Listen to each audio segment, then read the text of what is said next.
eu prego sobre Páscoa sem ser Páscoa. Para mim é uma data tão profética e tão importante, mas eu quero nos fazer lembrar. Você já sabe, mas eu quero, como diz o apóstolo Paulo, não me pesa falar algumas coisas, como já falei, mas sempre há algo novo para aprender. Então, Êxodo 12, quero que você me ajude, ficando conectado, para a gente poder caminhar sobre esse texto. Êxodo capítulo 12. O Senhor falou a Moisés e a Arão na terra do Egito: este mês será para vós o primeiro, ou o princípio dos meses, será o primeiro mês do ano. Perceba, o primeiro mês do, diga assim, Páscoa, marca inícios. Isso já é poderoso, amém? Você que está pronto para iniciar algo, essa é a hora de você iniciar. Você está aí, meu irmão? Então vou dizer de novo: Páscoa marca inícios. Então, se você está buscando iniciar algo, esse é o tempo de começar algo novo. Então, perceba, é o primeiro mês do ano. Dizei a toda a comunidade de Israel: no 10º dia deste mês, cada um tomará para si um cordeiro, conforme a família dos pais, um cordeiro para cada família. Mas se a família for pequena demais para um cordeiro, deverá comê-lo com o vizinho mais próximo da sua casa. Conforme o número de pessoas, calculareis o cordeiro conforme a porção adequada para cada um. O animal será um macho de 1 ano sem defeito. Podereis tomar um cordeiro ou um cabrito, e o guardareis até o 14º dia deste mês. Então, reunida toda a comunidade de Israel, o matará ao entardecer. Depois pegarão um pouco do sangue e colocarão nos batentes e na viga da porta, nas casas em que tomarem a refeição. Presta atenção nessa palavra, tomar a refeição. Naquela noite comerão a carne assada no fogo, com pães sem fermento. Sim, a comerão com ervas amargas. Não a comereis cru, nem cozido em água, mas assado no fogo, junto com a cabeça, as pernas e as vísceras. Não deverá sobrar nada para a manhã seguinte. O que sobrar até amanhã deverá ser queimado no fogo. Vós comereis assim, preste atenção, com cintos na cintura, vosso sapato nos pés e cajado na mão. E o comerei às pressas. Diga assim: esta é, vamos lá, diga: esta é a Páscoa do Senhor. É interessante você entender que a Páscoa é uma revelação. Se você não entender a Páscoa, você não entende aquilo que Cristo fez por você na cruz. Se eu perguntasse para um cristão: o que Jesus fez por você na cruz? Me concedeu salvação, cura, me deu acesso. Mas não é só isso. A conquista na cruz, ela é entendida por meio desse mapa. Primeiro, que a Páscoa está marcando uma mudança de estação. Israel está dentro do Egito por 430 anos escravo. O Egito era um lugar da onde ninguém escapava. Você percebeu no texto? Deus está falando na terra do Egito. Mesmo sendo um lugar da onde as pessoas não escapavam, Deus estava falando sobre um escape, sobre uma porta de oportunidade dentro de um tempo. A gente pode achar que não vai mudar, que não vai sair daquele ciclo, mas Deus sempre tem uma porta de oportunidade. Você está me ouvindo aqui, meu irmão? Deus está falando no Egito. Deus está falando, cabe a alguém que ouça a voz de Deus. Deus está falando conosco. Deus está falando com você agora. Mas cada vez que Deus fala, nós precisamos nos posicionar sobre a palavra. E a palavra é: Deus está tirando o povo agora, fazendo eles sair de uma condição. Olha que interessante, entre o sair e o entrar tem o permanecer. Você pode sair de uma estação, tentando entrar em uma nova estação, mas entre sair e o entrar tem o permanecer. E é justamente sobre isso que a Páscoa fala, sobre permanecer na raiz da fé, com o entendimento correto.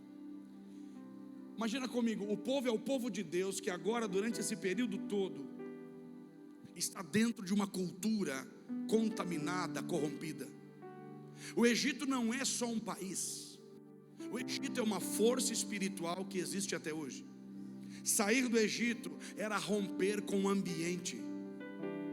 um ambiente de idolatria. O Egito, para você entender, era uma cultura que dominava por meio da tecnologia e da ciência. Você percebe que tem um paralelo com os nossos dias? Oi, você está aí? Não parece os nossos dias? Nossa geração, ela é dominada pela tecnologia e pela ciência. A tecnologia tem um grande valor. Agora o problema é, muitas pessoas idolatram isso. Há pessoas que vivem uma vida de superexposição, essa vida plástica, longe da vida real, buscam uma vida de ilusão. Tecnologia é boa, é importante e precisamos usar essa ferramenta, mas precisamos ter um cuidado quando isso se torna um ídolo no coração. Há pastores que desistem da sua igreja porque eles não têm tantas visualizações. Há pessoas que compram seguidores. Isso é o que nós estamos vivendo hoje. O Egito é uma força que domina. Você olha a história do Egito, havia grandes irrigações, uma força matemática, uma força econômica. Israel foi escravizado por essa força. Dentro do Egito eles estão agora moldados por uma cultura. Ao seu redor agora tem uma força que pode moldar a sua vida. Nós não falamos de Páscoa uma única vez, porque o Egito não é uma força que deixou de existir, é uma força que continua existindo. Nós olhamos para o povo e dizemos assim: poxa, os caras caminharam no deserto reclamando. Se você estivesse lá, você faria o mesmo. Nós faríamos o mesmo que eles fizeram. Perceba uma coisa: sair daquela condição era sair de uma falsa segurança. Diga assim comigo: ter cuidado. Não, você não está aqui, diga: ter cuidado com uma falsa segurança. O que eles tinham no Egito? Um trabalho, comida, uma casa, mas era uma vida medíocre.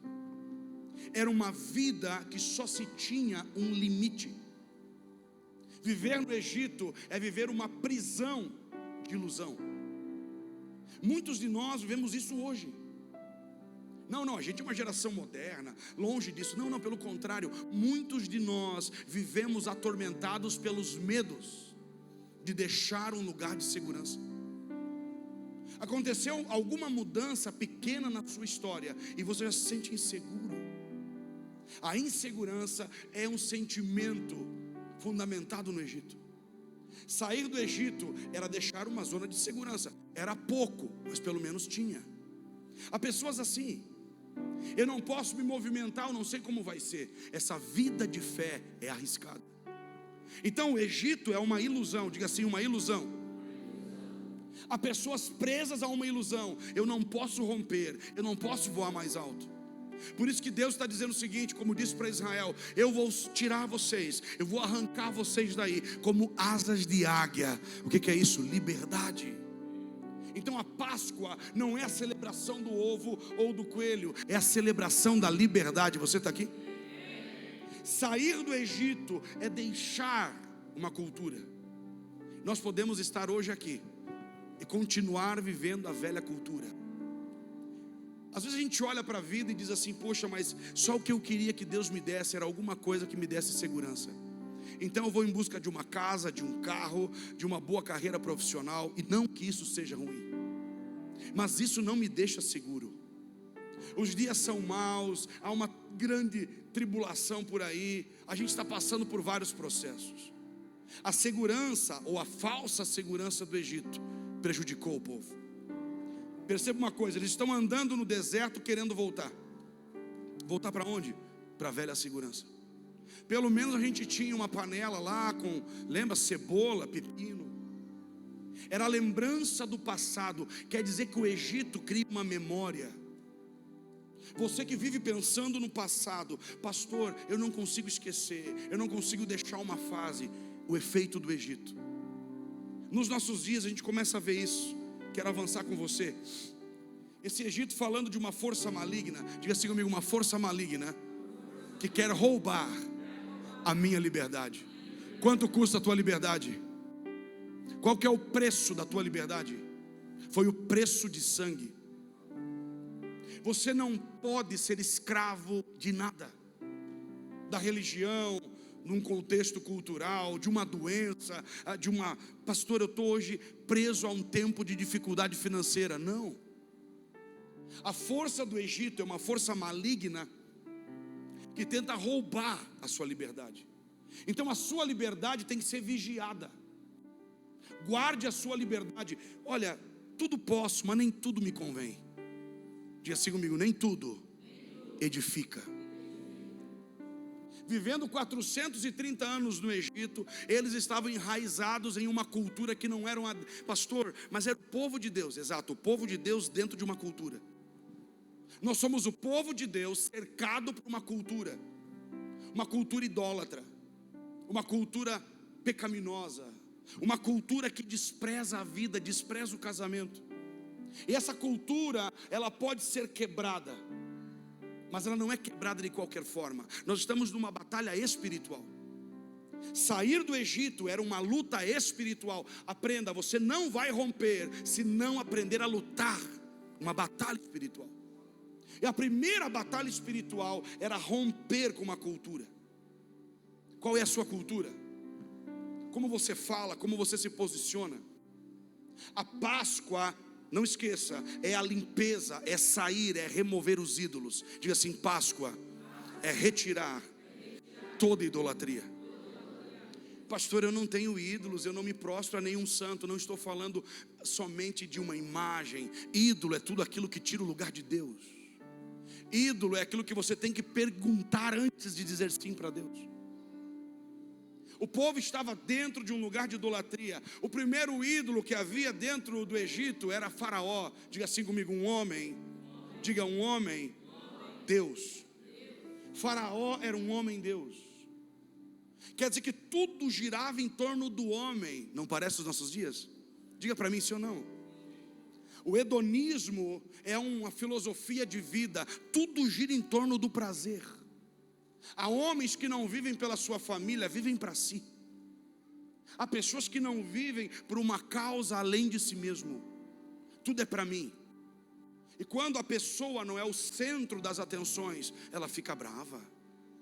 Ah, não, na igreja se ninguém me vê, se ninguém, sabe, tem que ter uma luz sobre mim, tem que ter o meu nome lá, alguém tem que me ver. O espírito do Egito é justamente o homem no centro. Então quando você olha e vê que o cordeiro foi sacrificado, se você talvez não sabe, o cordeiro no Egito era uma divindade, era um ídolo. E o Senhor estava mandando uma mensagem: eu estou removendo a idolatria e colocando sobre vós uma força santa, poderosa e transformadora.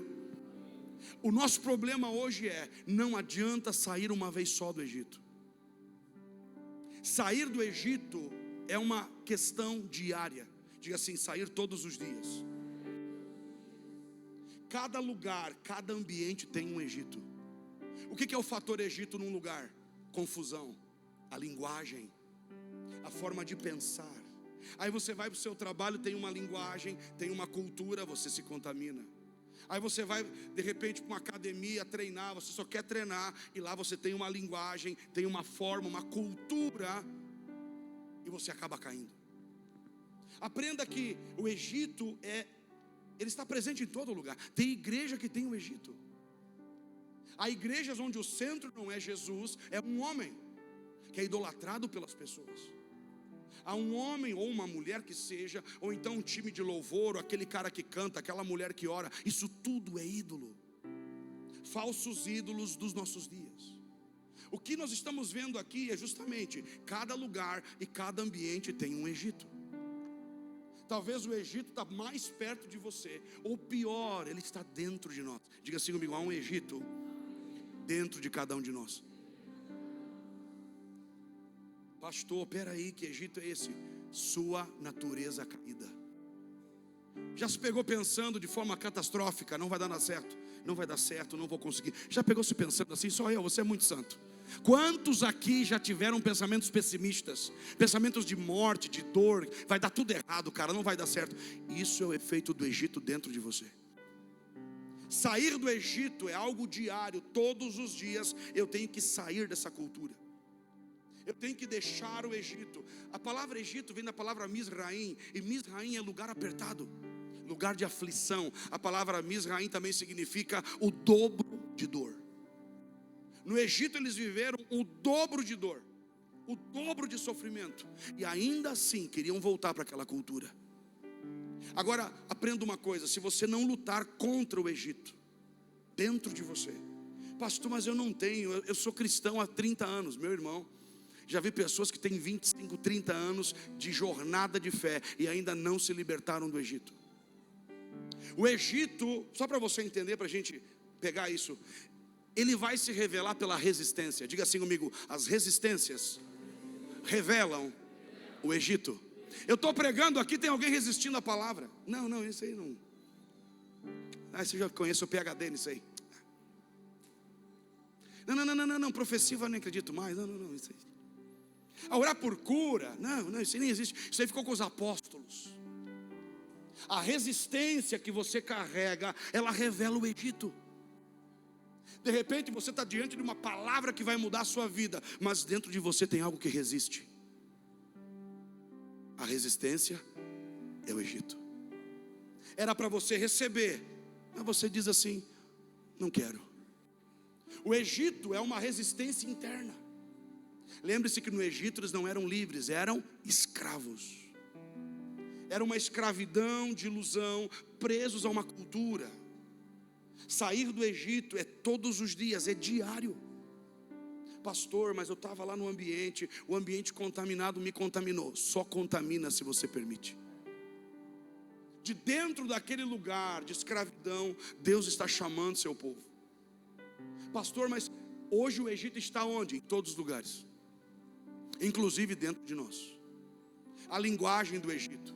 Perceba, quando Deus vai tirá-los do Egito, qual foi a primeira coisa que mudou? Você percebeu? Estava aqui no teatro. A dieta do Egito. Qual era a dieta do Egito? Restos, migalhas. A comida daqueles que trabalham sem propósito. Há muitas pessoas que vivem assim. Elas trabalham sem propósito. Elas vêm para a igreja sem propósito. Cheguei hoje aqui, é mais um domingo, mais um culto talvez. Não. Existe um momento que você para de alimentar o Egito. Eu vim convidar você para parar de se alimentar do Egito. A comida do Egito é o resto. Há pessoas que vivem uma síndrome, é como aqueles que se veem imerecedores. Eu não mereço. Não. Para mim é isso aqui, é somente esse nível que eu mereço. A mentalidade do Egito te alimenta, é como uma dieta do Egito. Eles comem que nem escravos, eles vivem que nem escravos. E agora o Senhor está dizendo: eu estou mudando a estação, por isso estou mudando a dieta. Sair do Egito e se alimentar do Cordeiro de Deus. Você está me ouvindo aqui, meu irmão? Talvez você está alimentando essa mentalidade pecaminosa. Quando você está pensando naquilo, pastor, às vezes eu penso, sabe, me dá um ódio, eu começo a imaginar a dor que eu posso causar à pessoa. Isso é o Egito. Há homens que me procuram dizendo: eu não consigo abandonar, eu não consigo deixar tal pecado. Como que eu faço? Pare de alimentar isso. A dieta do Egito pode ser uma dieta mental, emocional, e você vai alimentando o espírito do Egito. A igreja deveria ser a casa onde o cordeiro é servido. Agora, muitos pastores têm medo disso, de confrontar essa força maligna. Por isso que quando Deus quer tirar o povo, Ele enviou quem mesmo? Diga assim: uma voz profética que anuncia um tempo de liberdade. E eu vejo aqui várias vozes proféticas que vão anunciar um tempo de liberdade. Acabou a dieta do Egito. Para de alimentar o Egito na sua casa. Há casais que começam a discutir e não param. Há famílias que não conseguem se reunir para conversar, sabe, de repente coisas simples. O Egito pode ser alimentado por aquilo que você assiste numa televisão. O Egito pode ser alimentado pela sua, talvez, fome de ostentação. Há pessoas que têm, sabe, uma busca por isso. Quero ser visto, quero ser apreciado, quero que alguém me veja. O Egito busca isso. Então dentro desse tempo havia uma ordem, diga assim comigo: deixar a dieta do Egito. Vamos já finalizando por aqui, mas preste atenção. A ordem era: peguem o cordeiro. Como é que tinha que ser o cordeiro mesmo? Perfeito. Cordeiro tem que ser como, irmão? Diga: a doutrina, a instrução, o evangelho perfeito. Se eu como o que é perfeito, eu me torno como? E a palavra perfeito na Bíblia é o que? Teleios, maduro. A gente que não está pronto para comer o cordeiro. O segredo não está sentar na mesa. O segredo é participar do que a mesa está servindo. Se comemos a mesma coisa, presta atenção, se nos alimentamos da mesma doutrina, se comemos o mesmo alimento espiritual, quando nos reunimos, nos conhecemos. Você é da mesa do cordeiro? Está comendo a mesma fé, está comendo o mesmo princípio. O nosso problema, sentamos na mesa, mas não comemos. O cordeiro não era para ser visto, era para ser comido. Há pessoas que não comem o cordeiro. É um certo tipo de mentalidade do Egito, que a pessoa está numa casa como a nossa, numa igreja, mas ela fica comendo um pouquinho ali, ela vai comer um pouquinho lá. Então ela não se aproveita, ou seja, ela até come, mas não se alimenta. Comer o cordeiro era tomar o que o cordeiro fez por você. Jesus disse, olhe bem, qual foi a pregação que mais escandalizou? Aquela que Jesus prega e diz assim: quem não comer do meu corpo e não beber do meu sangue não é digno de mim. Como é que ficou o pessoal? Ficou tudo feliz com ele? Você lembra disso? Você lembra que disseram o seguinte: dura essa palavra, e muitos o deixaram. Preste atenção no que você está comendo. Líderes que estão aqui, você tem que alimentar quem você lidera. Pai, você é responsável. Não falo de alimento físico, falo de alimento espiritual. Que livros você está lendo? Que tipo de programa você tolera na sua tela, na sua televisão? O que você está acessando? Quer dizer que o cordeiro é a doutrina? Diga assim comigo: doutrina saudável, igreja saudável. A doutrina não é a roupa. A doutrina, a palavra, é a instrução. A palavra nos instrui. E o cordeiro é perfeito. Perfeito, não pode ter nenhum tipo de anomalia, não pode ser um pé torto, cego, não, tem que ser perfeito. Um caminhar alinhado, maduro. Não é estar na mesa, é comer, diga assim, tomar aquilo que Cristo fez por mim. Você pode ter tudo o que Cristo fez por você, mas você tem que tomar o que Cristo fez por você. Comer o cordeiro é deixar a palavra tocar você, marcado por dentro e por fora. O cordeiro tem que ser perfeito, a doutrina tem que ser alinhada. Pastor, eu quero corrigir a minha vida. As pessoas vêm pedir isso. Ai, pastor, eu preciso alinhar isso ou aquilo. O que eu faço? Como um cordeiro? A palavra. Se você não está comendo a palavra, se você não está vendo a sua vida pela ótica bíblica, não adianta. Há muito lixo sendo oferecido hoje. Há lixo na internet, há lixo em todos os lugares, há lixo sendo publicado, e tem pessoas que estão comendo a comida do Egito. Se alimentar do cordeiro é mudar a dieta espiritual. Diga assim comigo: mudar a dieta espiritual. Perceba, tem que ser perfeito. Então eu tinha que olhar para o cordeiro e fazer uma autoavaliação. Não espere que ninguém venha avaliar você. Faça você uma autoavaliação. Olha para você e faça um autoexame. Examina agora como é que está seu casamento. Não, o casamento, pastor, é porque o meu cônjuge ali não. Não. É você. Comer o cordeiro é assumir uma responsabilidade. Comer o cordeiro é sentar, confiar, participar. Há pessoas que podem estar no nosso meio e não comer o cordeiro.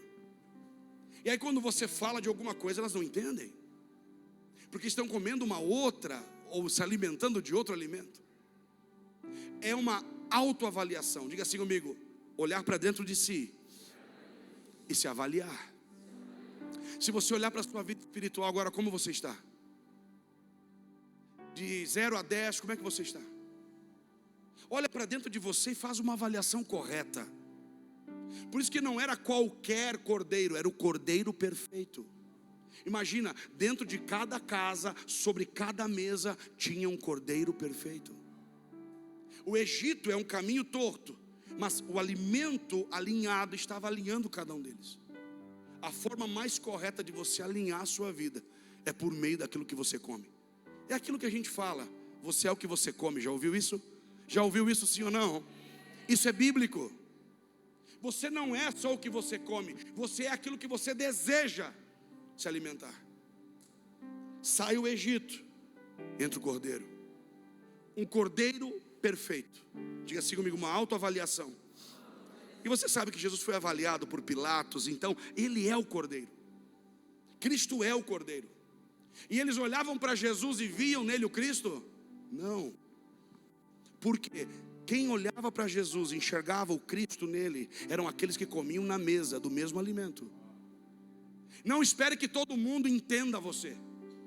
Se os caras não estão comendo na mesa do mesmo cordeiro, não adianta você jogar a conversa fora. Falar sobre reino, sobre o profético, sobre coisas sobrenaturais, não adianta.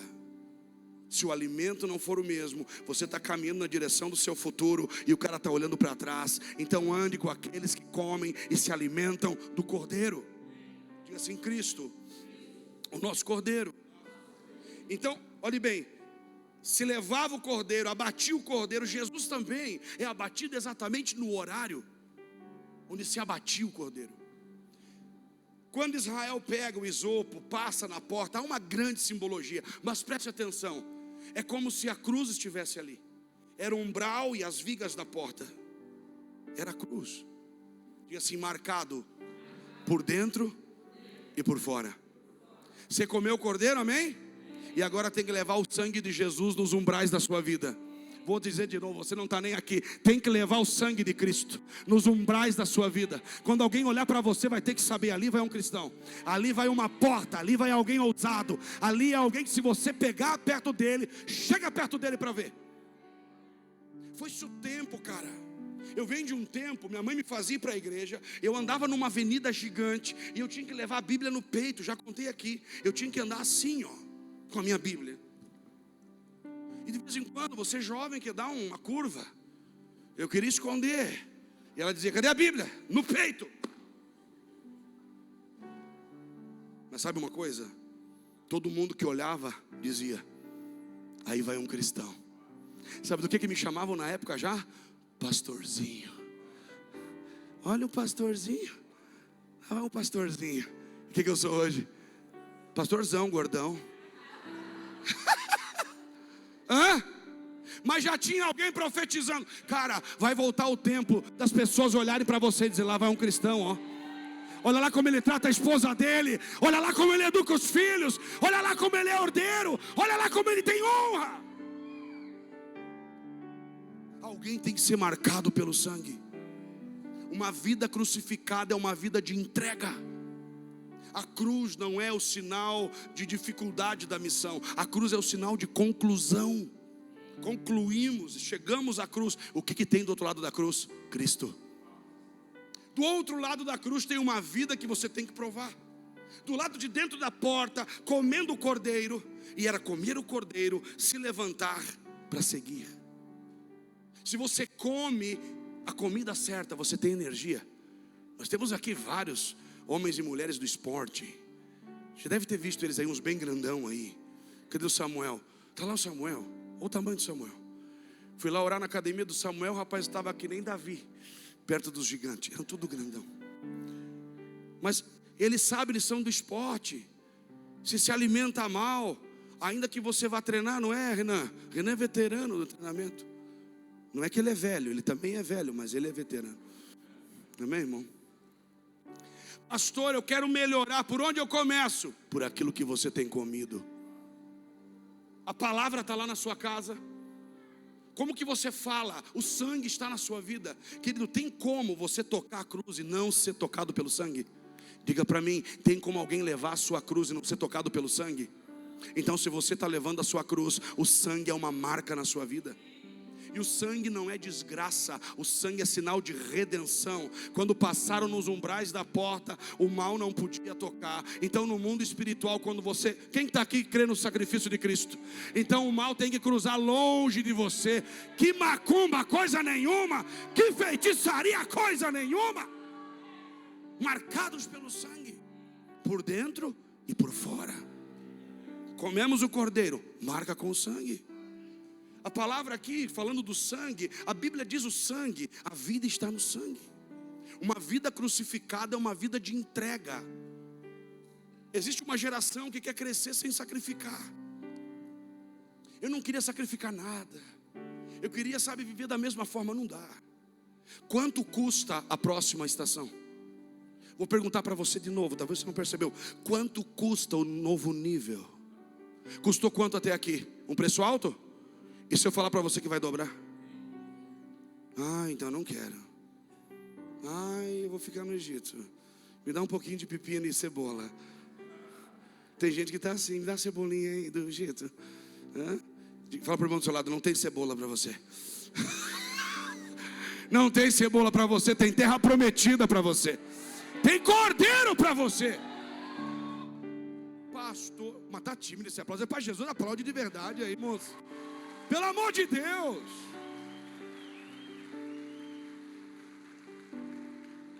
Imagina comigo. Pensa isso, irmão. Dentro do Egito, Faraó tendo que engolir. Nossa, eles vão comer o nosso cordeiro tudo. Porque aqueles cordeiros eram do Faraó. Era Deus dizendo, pega o cordeiro perfeito, bota dentro de casa, tira o Egito, marca com o sangue na porta e descansa. Você está aqui, meu irmão?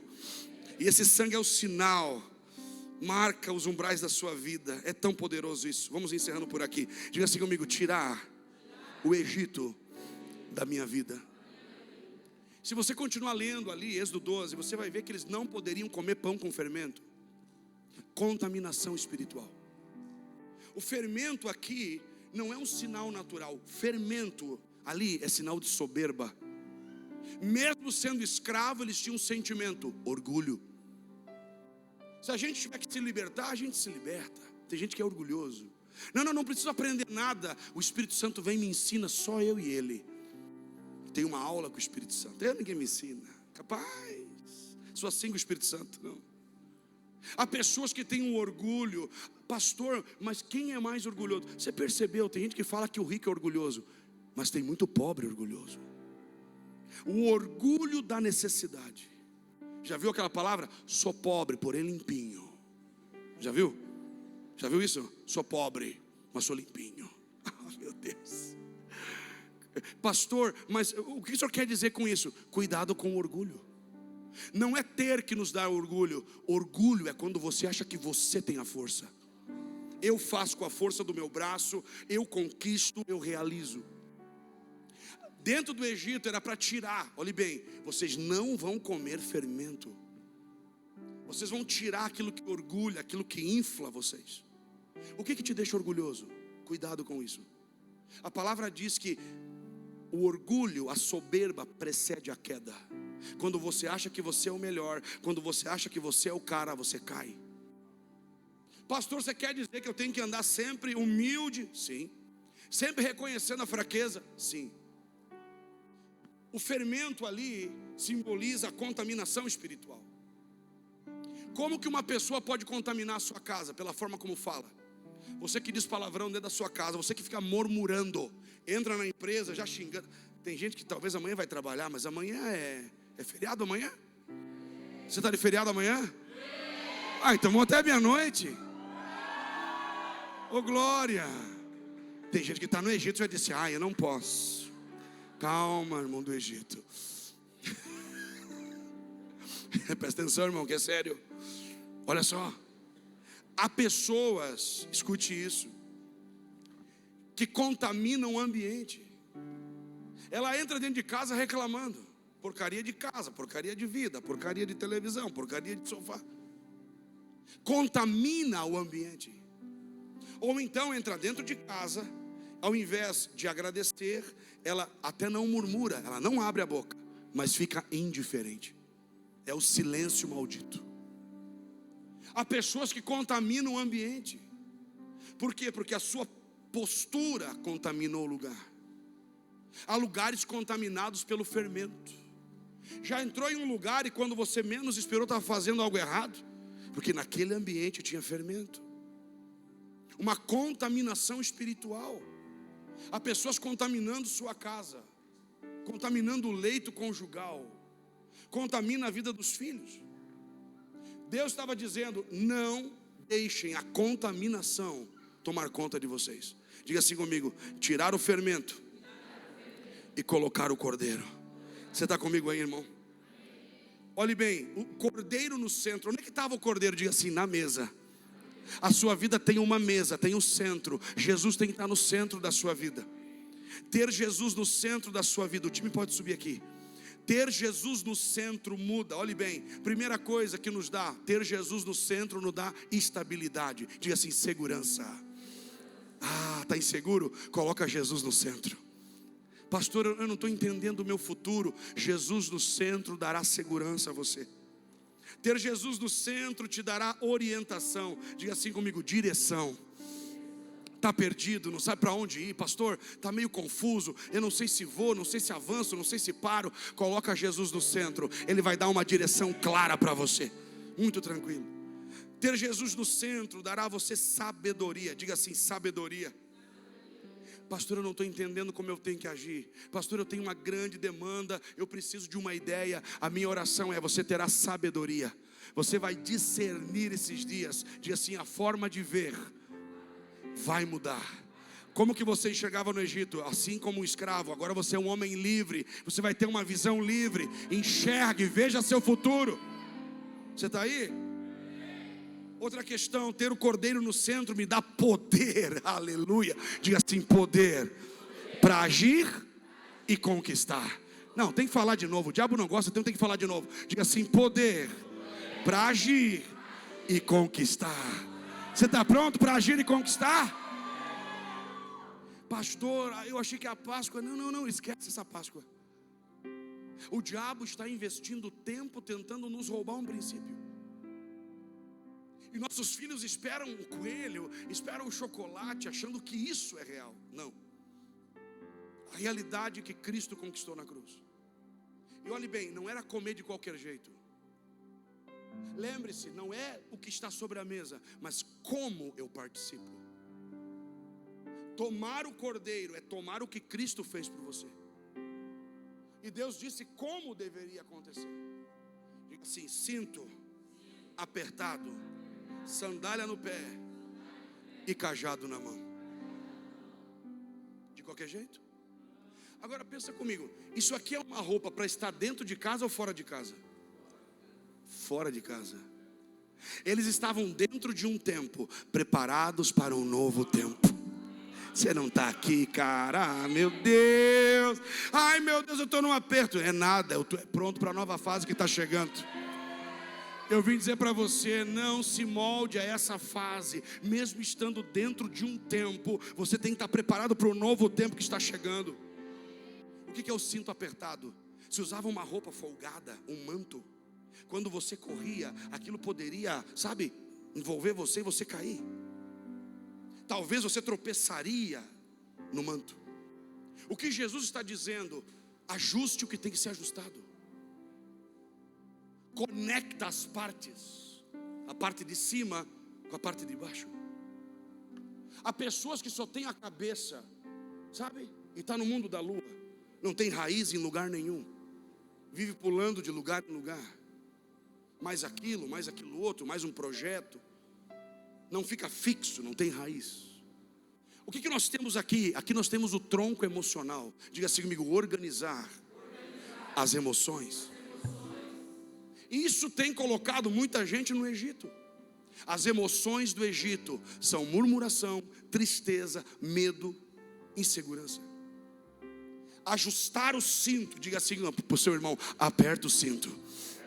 Você vai começar a voar. Em nome de Jesus, aperta o cinto. Pastor, eu tenho que ajustar. Ajusta agora. Eu tenho que arruma agora. Dá uma organizada nas emoções. Bota tudo no lugar aí. Perdoa, pastor, tem que perdoar. Então perdoa. Pastor, tem que deixar uma ofensa para trás. Então deixe. Ou você ajusta, ou você fica no Egito. Diga assim: ajustar, organizar. Presta atenção, o que você tem que organizar? Começa logo. E há coisas que você tem que organizar que você não consegue sozinho. Sandália no pé. Só escravos andavam de pé descalço. Homens livres tinham sandália. Então Deus disse: vocês vão ter que começar a andar que nem homens livres. Diga assim comigo: sem dificuldade para se mover. Eu vim profetizar sem dificuldade para se mover. Sem dificuldade, vai pisar onde Deus mandou você pisar. Vai lá e coloca a planta dos teus pés. Vai lá e pisa. A palavra é: eu vos dou autoridade para pisar serpentes e escorpiões. Tem que pisar.